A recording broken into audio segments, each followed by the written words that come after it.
want to talk today about melatonin and how it can play a role in better sleep and helping manage health anxiety. If you're like me, struggling with health anxiety, then you know how much our sleep patterns and our racing minds can feed into each other. When I don't sleep well, my thoughts spin out of control. Every little sensation in my body feels magnified and my mind latches onto it like a dog with a bone. But when I get deep restorative sleep, I notice I am more calm and better equipped to put things into perspective. Melatonin is a hormone our body naturally produces in the pineal gland, and its main job is regulating our circadian rhythm, the 24-hour internal clock that tells us when to be awake and when to rest. It's often called the sleep hormone because levels typically rise in the evening, signaling to our body that it's time to wind down. In the morning, as light hits our eyes, melatonin levels drop and we become alert again. For many people, though, this rhythm can get disrupted.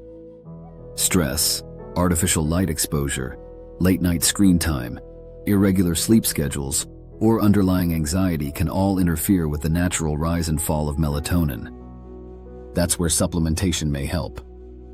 From a research standpoint, melatonin supplements have been studied extensively for sleep. A meta-analysis of clinical trials has shown that melatonin can decrease the time it takes to fall asleep, increase total sleep time, and improve overall sleep quality, especially in people who have disrupted circadian rhythms. For example, people with insomnia, delayed sleep phase disorder, or jet lag often benefit the most.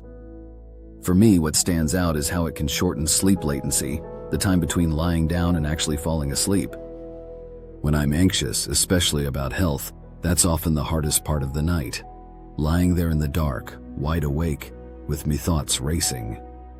Melatonin has been shown to reduce this period, which means fewer hours spent overthinking and catastrophizing.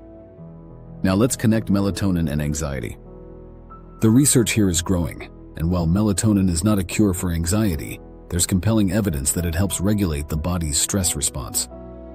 Melatonin interacts with the GABAergic system in the brain, which is the same calming pathway many anti-anxiety medications work on. It also has antioxidant and anti-inflammatory effects, which may indirectly support brain health and emotional balance. Some studies even suggest melatonin can reduce pre-surgical anxiety in patients, showing its potential for calming the nervous system. For someone with health anxiety, even the reassurance of knowing my body is more likely to calm itself with melatonin is comforting. It doesn't erase the worry, but it lowers the volume enough that I can manage it. Another interesting angle is how melatonin supports overall health in ways that matter to people like me, who tend to obsess over long-term wellness. Because melatonin is a powerful antioxidant, it helps protect cells from oxidative stress. Research has linked oxidative stress with not only aging, but also cardiovascular disease, neurodegeneration, and cancer risk. Now, I'm not suggesting melatonin is some miracle pill against all of that, but knowing it contributes to protecting my cells gives me one more piece of reassurance. For someone with health anxiety, every little bit of reassurance counts. So how much melatonin do we actually need for it to be effective?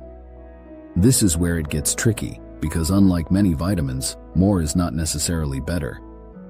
In fact, research shows that very small doses, often between 0.3 milligrams and 1 milligram, can be enough to trigger the body's natural sleep response. In the United States, most over-the-counter melatonin supplements start at 3 milligrams and can go all the way up to 10 milligrams or more. But higher doses don't always mean better sleep. In some cases, too much melatonin can cause grogginess the next day, vivid dreams, or even disrupt the sleep cycle. For me personally, I've found that the sweet spot is starting low, even cutting tablets in half if I need to, and seeing how my body responds. Because ultimately, the goal is not to knock yourself out, it's to gently encourage your body back into its natural rhythm. Melatonin is not like a sleeping pill that works instantly, it's a hormone signal. Studies suggest that taking melatonin about 30 to 60 minutes before bedtime works best. If you take it too early in the evening, you might feel drowsy before you're ready to actually go to bed. If you take it too late, like right when you're already in bed, it may not kick in until after you've been tossing and turning. One of the reasons I feel comfortable with melatonin is that it's considered safe for short-term use, with very few side effects reported at typical doses. The most common side effects are mild, things like grogginess, headache, or stomach discomfort. Long-term safety is still being studied, but so far, the data is reassuring. Still, for anyone with health anxiety, it's easy to fall into the trap of worrying about side effects even when they're rare or mild. I found it helps to remind myself that melatonin is something my body already makes. That said, there are a few caveats worth mentioning. People taking certain medications, like blood thinners, immune suppressants, diabetes medications, or blood pressure medications, should talk to a doctor before adding melatonin.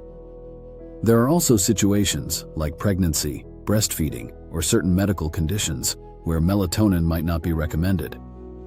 One of the biggest ways melatonin supports my health anxiety is indirect. By improving sleep, it improves everything else. Poor sleep is strongly linked with higher anxiety levels, more negative thinking, worse emotional regulation, and even physical health issues like high blood pressure and weakened immunity. On the flip side, good sleep helps regulate cortisol, the stress hormone, and strengthens the prefrontal cortex, the rational part of the brain that reins in anxious thoughts. So when I take melatonin and actually sleep through the night, I'm not just getting rest. I'm reinforcing a healthier mind-body cycle that makes my health anxiety less intense the next day. Something else I've noticed is that melatonin works best when combined with good sleep hygiene. Taking melatonin but still scrolling on my phone in bed doesn't help much.